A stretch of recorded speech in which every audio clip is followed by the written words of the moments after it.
Bitcoin bounce, gaano kasakalam?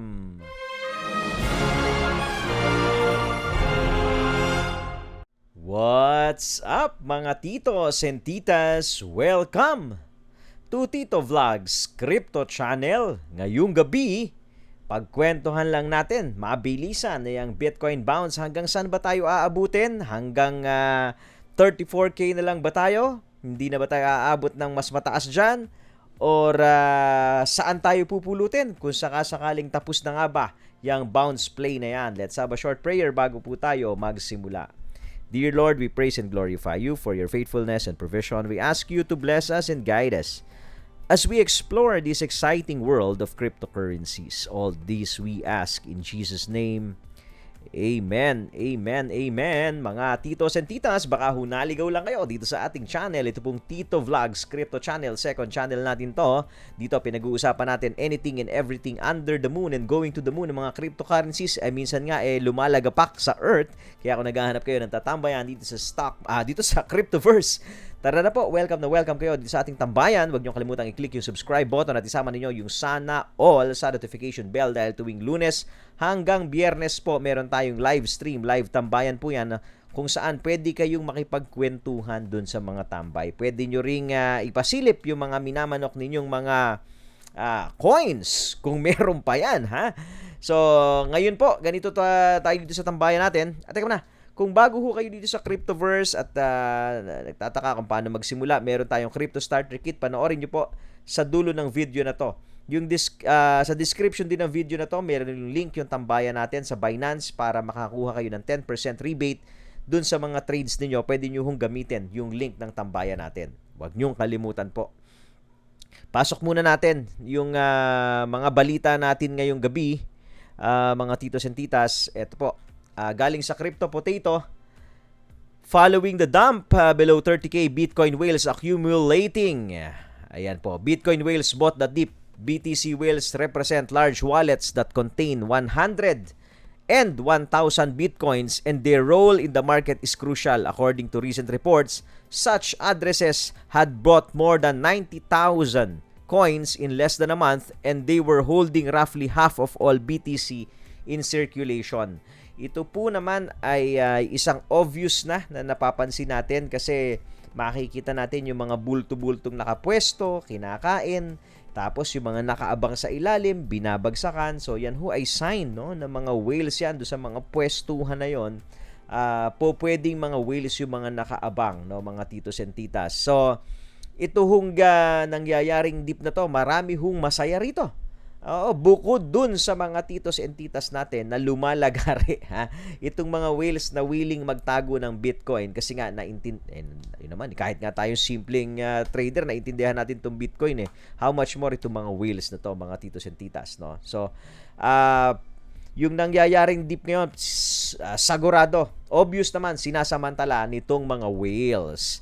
Next balita po, galing ulit sa Crypto Potato ito, South Korean exchanges delist more altcoins to meet banking requirements.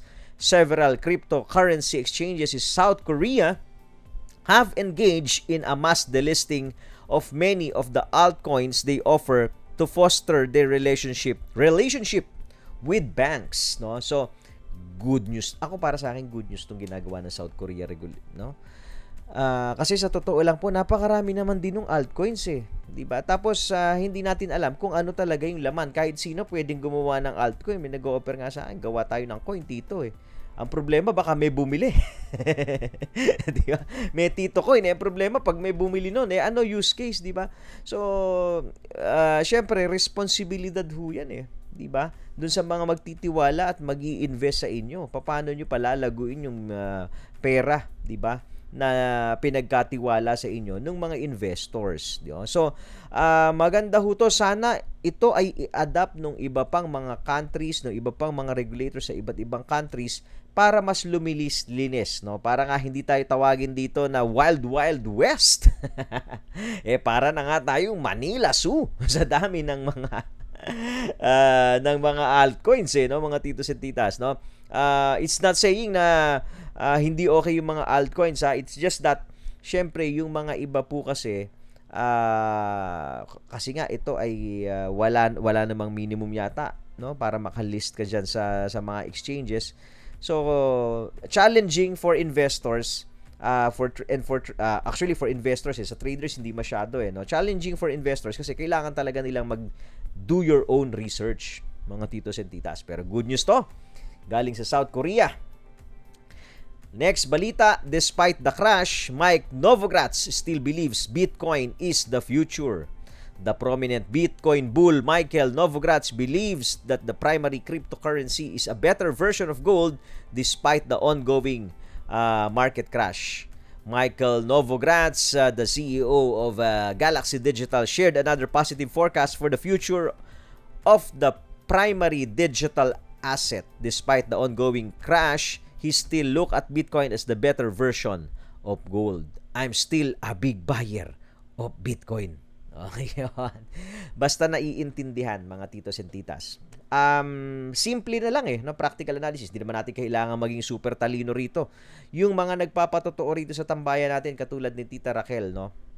Last bull cycle, pumasok po dito, nakabili sa top, natulog na lang dahil maraming pork chop ang ref, hindi kailangan yung pera, ibig sabihin, tinulugan na lang, di ba? Inaral, ano ba yung Bitcoin at natulog ng mahimbing. Paggising niya, after 3 years ay times 2 pa rin yung pera niya. Di ba? Nag-times 2 yung pera niya at 40k BTC, nag-times 3 pa nga at 60k BTC, mga titos and titas, no? So, itong mga whales, itong mga talagang nakakaalam, baliwala sa kanila itong volatility na to. Kasi ito, para sa kanila, short term yan no? Kung naintindihan mo at long term ang view mo, alam mo kung saan papunta si Bitcoin, sigurado, 5 years from now, itong 34,000, 40,000 area na pinag-uusapan natin, this will be history 5 years from now. Sigurado, 5 years from now, mas mataas ang presyo ng Bitcoin. Kaya silipin na natin yung Bitcoin. Ito na po, ha? Huwag niyong kalimutang i-click yung like button, mga titos and titas. Ito last time yung nakita natin sa 1-hour chart. I think last night ba o the other night, no? Itong falling wedge, mga titos and titas, na nag-break out. Sabi natin nun, ang posibleng mangyari dito sa falling wedge ay ma-fake out yung pagbagsak. Kasi nga, ina-anticipate na ng lahat yung 28k level, yung below 30k level. So, baka fake out and no, nag-break out po siya sa wedge. So, ito ho ay bullish pattern no.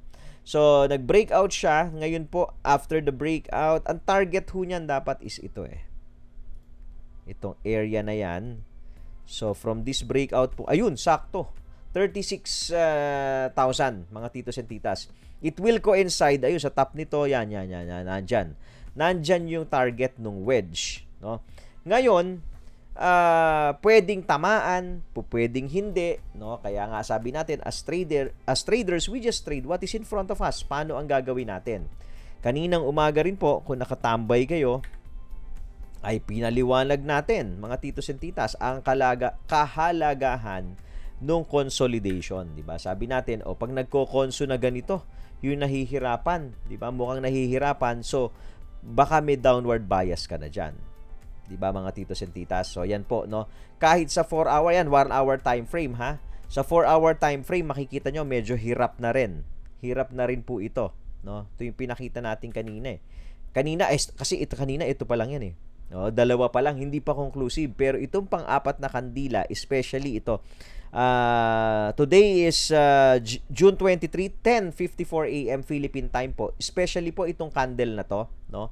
For me, kung ito ay hindi magiging ganyan pa rin at hindi talaga ibe-break kasi parang ayun fake out yung kanina, nag 34,888 tayo. 34,881 tayo kanina. So kung hindi tayo magko-close sa high natin sa 12, kasi 12 po yung closure nito, mga titos and titas. So most likely makakakita na kayo ng pagbagsak po nito. So ibig sabihin yung bounce play na yan tapos na, yuyuko na, no? Kasi obviously bounce play na lang naman po ang hinahabol natin dito kagabi, no? So pwedeng yuyuko na yan, pwedeng hindi na natin mahihit yung target nitong 36,000, mga titos and titas, no? So pero, no, mag-iiba ang ihip ng hangin kapag ka po ito ay nag-close ng long green mamayang alas 12. Pag tinira ho ito ng long green, so breakout tayo rito eh. Obviously, yan 35, 34.5 eh. Nandyan po yung untogis eh. No? So, nag-close tayo dyan at yung susunod na candle ay tumira dyan, above dyan. So, pwede pa rin tayong mauntog dun sa 36. Yun ang magiging target natin. We can target 36. Kasi pag nag-trade na dyan na 35, konti na lang, 36 na tayo eh. Diba mga titos and titas? So, may konti na lang, 36K tayo. Yun ang ultimate target, mga titos and titas. And then probably, marami na ho resistance eh. Sa 4 hour pa lang, yan na oh. Madami na tayong resistance. So, pwede tayong makakita ng pagbagsak na after ng 36 kung na-hit na. Or we need to observe ano yung susunod na pattern na gagawin ng Bitcoin, di ba? Ngayon, in case, sabi niya, Tito, paano kung bumagsak na nga? Saan tayo pupulutin? Di ba? So, hahanap ngayon tayo ng support. Ang magiging support natin, let's say, kung dito po tayo babagsak from this level sa 34.5,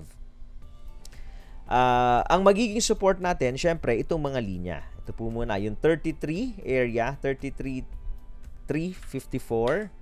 So, magiging support natin yan. Diba? So ibig sabihin, ito yung low din natin eh. No? So, ito pala yung ibe-break natin, yung 33. Pagka na-break po yan, no, mga titos and titas, balik tayo dito. Ito. Yung body lang muna ng candle. Yung 32. Diba? Maghahanap na naman to ng support. Pababa na naman to. So, probably we'll see another 31, 32, 31, 30 ulit. Oy! Magre-ready na naman yung mga baldi nito, Tito Natics natin, ha? So, pwede tayong, pero based on pattern, posible, no? So, crucial yung candle ngayon, ano? Kasi, parang ito na, kung sakasakali man, kung hanggang dito lang po yan, para sa akin, ito na ang pinakamahinang bounce, no? Kasi most of the bounce, teka lang pero sa bagay kung titignan natin, ito po ay, itong bounce na to, 40% no? In the, kailan to nag-peak? Ayun, 40% in 1 day and 4 hours, di ba? Ito namang next na bounce na to, highest niya, in 2 days, 31%.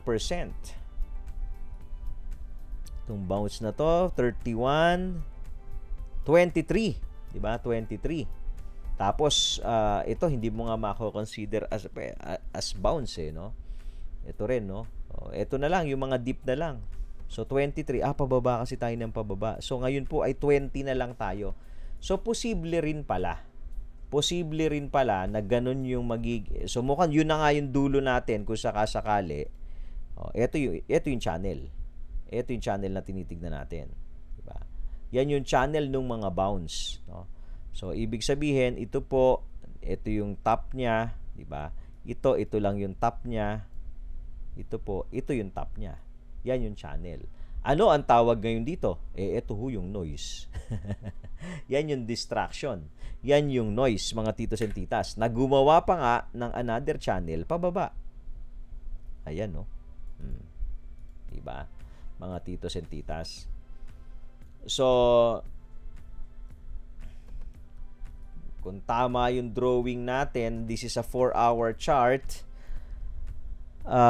Probably, sundin natin to itong channel na to. Sundin natin to. So, probably pwedeng nandyan na sa area na yan. Somewhere 35, 36. Pwede pa rin mag-36 talaga. Pero syempre crucial nga ito, no, yung distribution dito sa 4-hour na to. Ito yung sinabi po natin kanina, mga titos at titas. So, tignan nyo po ito. Lagi kasi ito may ganyan eh. Kaya dapat hindi pero kahit ito. Ito 4, 1, 2, 3, 4, panlimang candle. Ito 4 lang eh. Pero hindi to galing dito eh. Hindi to galing sa bounce eh. Hanapin natin yung galing doon sa ilalim na bounce. Ito galing sa bounce. Nag-conso siya 1, 2, 3, 4, 5, 6. Yung pampito na laglag. No? 6 na kandila, pampito na laglag. Ito pa yung galing sa bounce din. 1, 2, 3, 4, 5, 6, 7, 8, 9, 10, 11, 12. 12 candles naman pala to.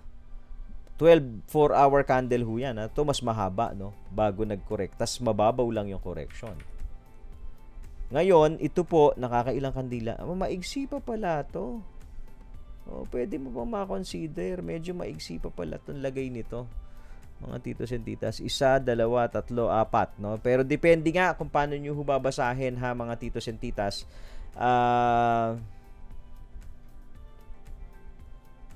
Kasi kung mahina ito, lalo na, puro needle to eh. Puro needle. No? Hanap nga tayo ng pattern na puro needle dito.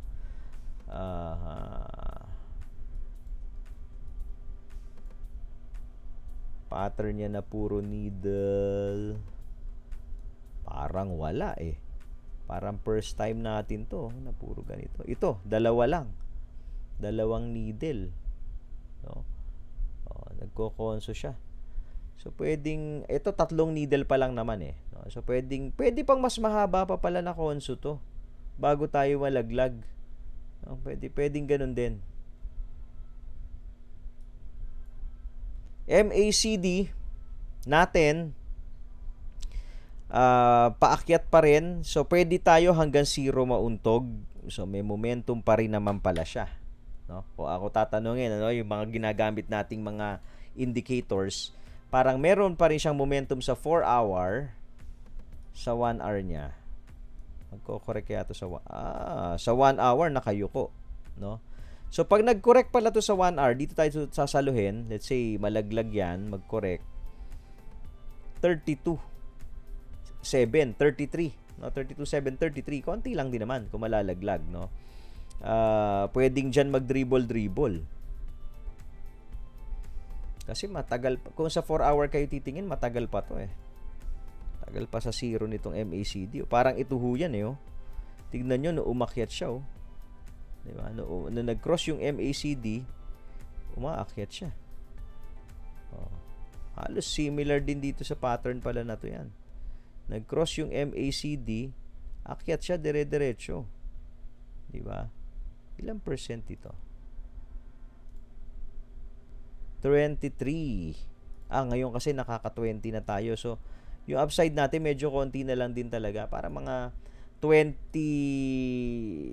kung 36, diba? So, kung 36, ang upside natin ay, kung 36, 25%. No? So, kung nandito ka na ngayon, sobrang konti na lang eh.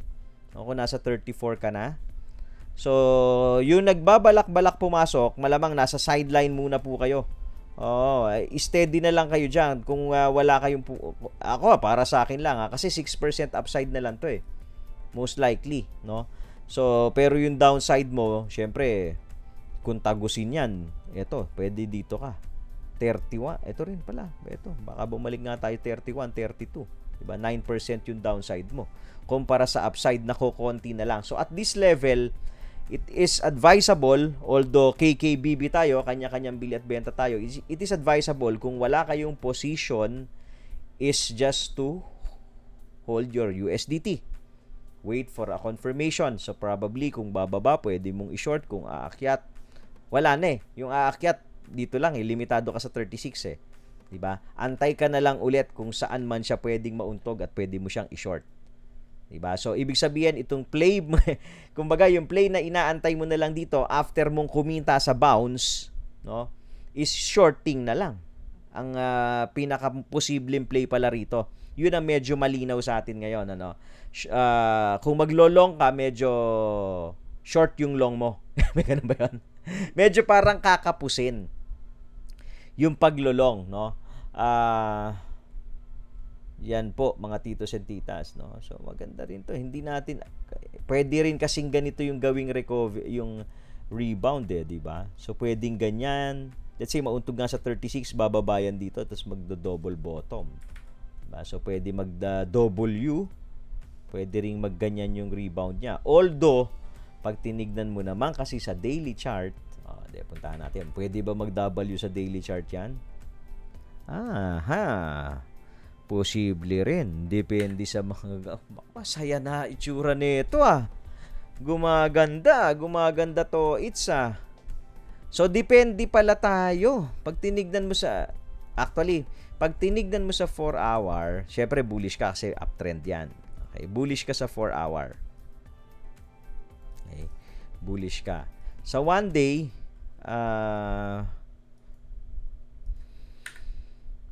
pwede mo sabihing ano ba to? Still nasa konso, 'di ba? Nasa lower part range ng konso. So pwede ka pa ring umabot sa 40, 41 area. Yan yung konso natin eh. Diba? So nandyan, nasa area na yan. Baba natin ng 30. Natin. So nandun ka pa rin. So, nasa konso ka pa rin. Nasa lower band ka. O na halos middle portion. Dahil nga nasa 34 na tayo ngayon eh. Nung konso sa daily. Sa 4 hour, paakyat ka, bullish ka sa 4 hour. Okay. So yan po yung obvious. O teka. Silipin natin dito. Nagkaroon ng konting structure, di ba? Ito yung 36 area. Taas natin ng konti dito. Yan. So sa 4 hour, may uptrend ka ngayon. Okay, until proven na malalaglag yan. Okay? Kung babalik na yan dito, let's say uptrend ka dyan, mahilig gumawa si BTC talaga ng ganito sa itsura ng chart niya. Marami na ako nakitang ganitong chart ni BTC eh.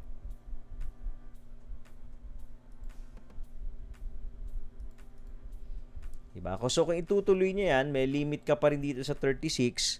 Kung malalaglag pala tayo, ito na nga muna, 30, 31 area. Yan ang magiging support natin. Yan yung body ng candle, wick nito. So yan yung area na pwede mo maging support. Sa 4 hour po yan, kung malalaglag. Diba?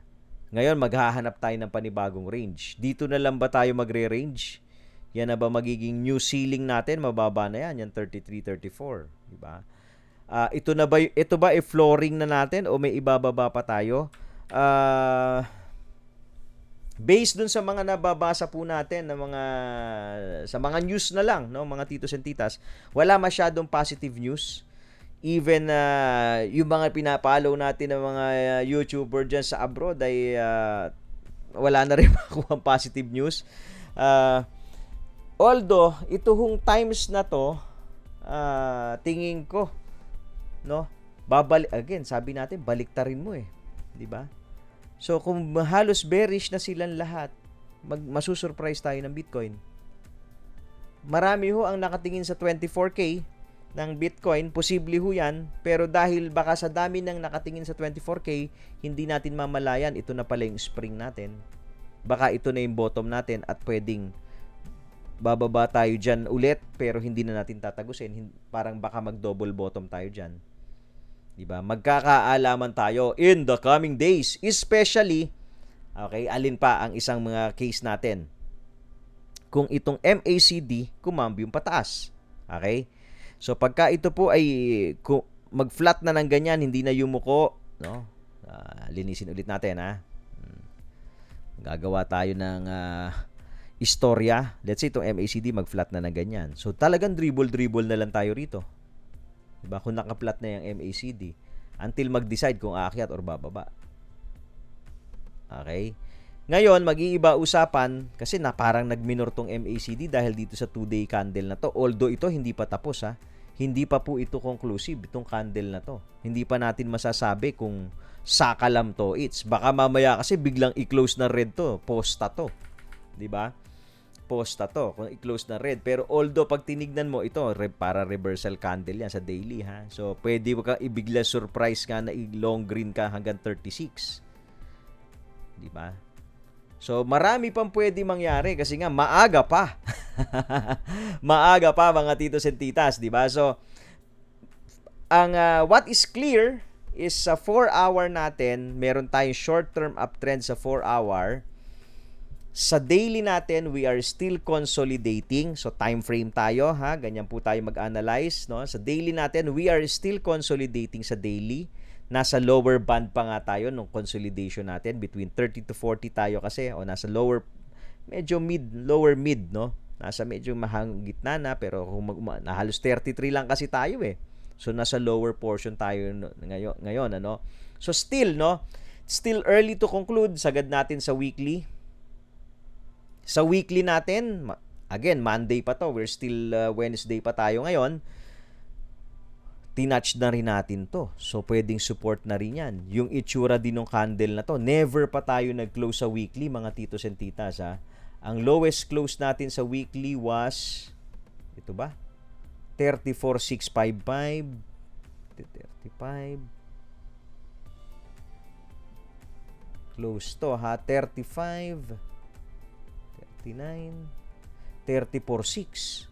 Never pa tayo nag-close. So, yun po, no? Kaya pagka nilawa kami yung time frame, medyo may panghahawakan kang pwedeng may laban pa to, di ba?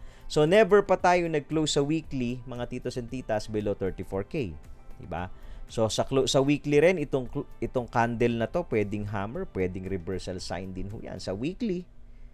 Pero pag tinignan mo so, yun ha, 4-hour, short-term uptrend, daily, conso, weekly, pwede mo sabihin conso with downward bias pa kasi MACD mo sa weekly tusok pa eh.